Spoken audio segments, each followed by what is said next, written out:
Welcome to the CAB Builder video tutorial series. In this video tutorial, we will create and set up a sample half-inch downcut end mill, and we will perform cutout and pocket operations.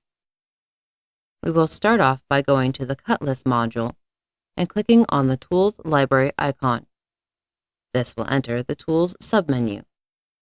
Set the units to inches and the precision level to 0.0001 for maximum accuracy needed in CNC parameters.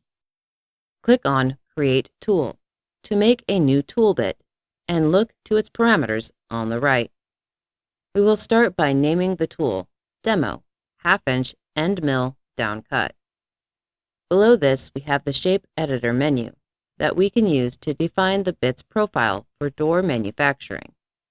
But this bit is not intended for door cutting, so we can skip this step.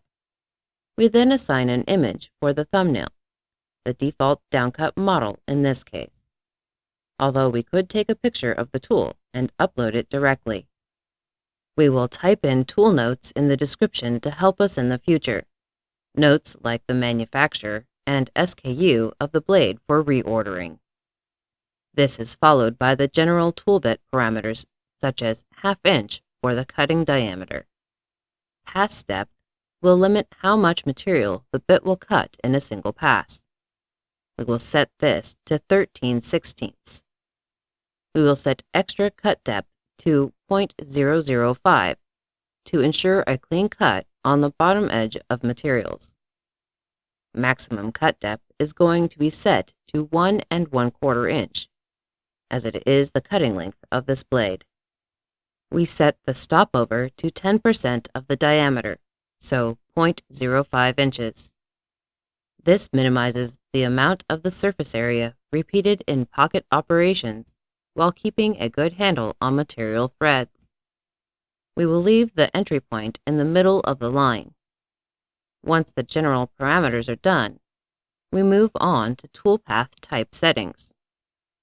We want to use this tool bit for cutouts, so we enable the checkbox.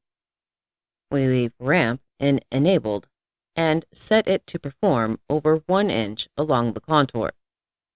We will leave ramp out disabled, cut direction set to conventional, and arc corners enabled. We will set small part handling to onion skin to only perform it on small parts. Onion skin thickness will be 1/16 of an inch, meaning the tool will cut panels 1/16 of an inch away from the bottom of the material before removing the final layer. We will set the small part area to 100 square inches and small part minimum dimensions to 9. Feed rate reduction will make the feed slower during the final cutout layer, further reducing the likelihood of the part moving during separation. We will leave this at 5%. We will also turn off cutout onion skin manually, because we want the CNC to fully separate small parts as well. We won't need the tool for boring, so we will disable drilling. We will also disable the same for sharp corner and doors, but enable dado pocket operations. Now we have a cutout and dado tool bit that we can place in our toolset to represent our real-life CNC setup. To view additional video tutorials, please visit www.cabbuildersoftware.com/training.